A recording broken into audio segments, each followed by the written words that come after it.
I would like to start, I think, to remind folks that we do have an amazing Montgomery County public school system with incredible teachers, great staff, and it's one of the reasons why so many people decide to live and work in Montgomery County. So I want to put that out there.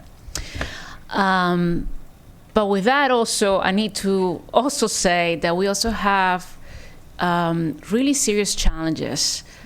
I especially after this pandemic, closing the achievement gap in middle school, elementary school, is gonna take a lot of work, a lot of cooperation, a lot of understanding, and also money.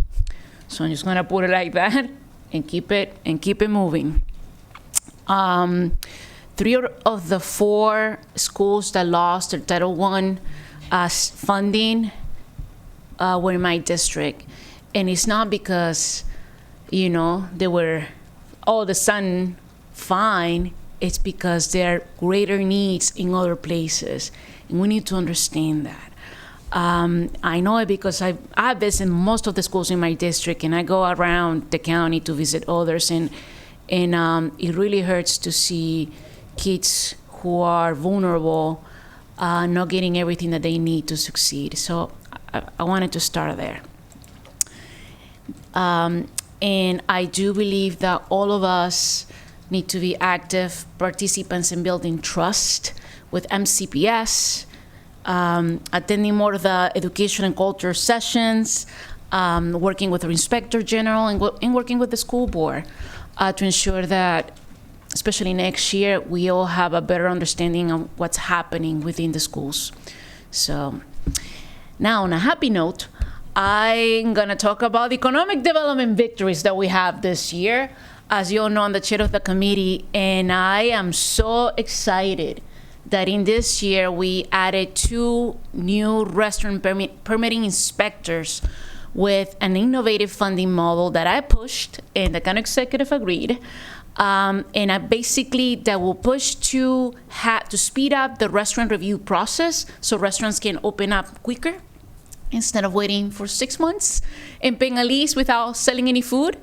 And also save the county general fund money, because now the source of that payment will be the DPS Enterprise Fund, which is a big deal. The other big victory that we have is the BioHub, an innovative workforce training facility for the life science industry.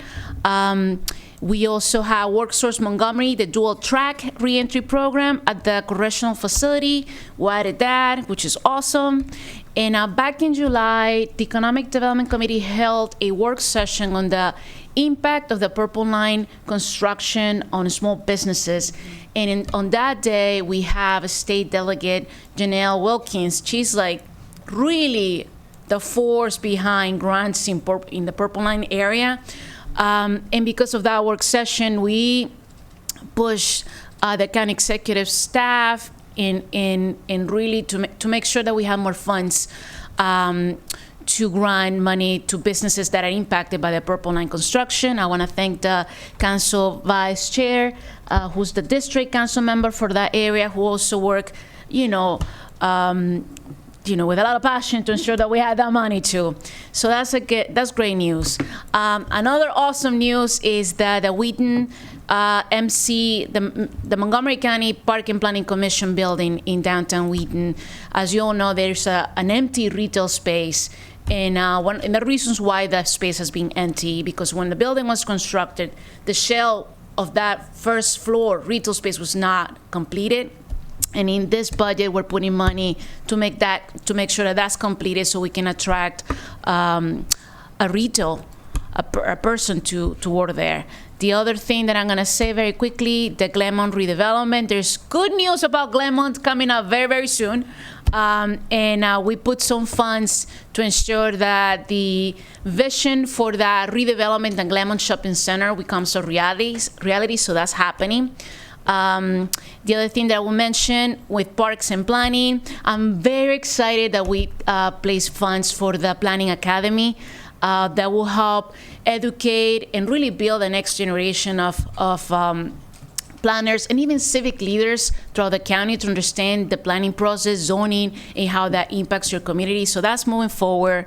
The other thing that we added was the development review position for the planning department. There's a lot of construction happening in App County, and the planning department needs, staff, needs people to be able to review all those applications. So that's moving forward. And then in terms of transportation, and I'll be done in like 2 seconds, I am so thrilled to see that the Veros Mill BRT project is moving forward. That's a $160 million project, big issue. And also, we also have over $11 million for bicycle and pedestrian projects in Wheaton to make sure that our community is safe to walk, bike, take transit, and drive, including the $1.5 million for the Twin Brook Connector Trail. Very exciting project. And I would end by thanking my colleagues. This was really tough. And honestly, I feel very proud to be working with all of you. Yes, we have differences, but at the end of the day, I think we all just understand that we love Montgomery County and we want to do the best for the people who live here. And I'm just proud to be part of this council. So thank you.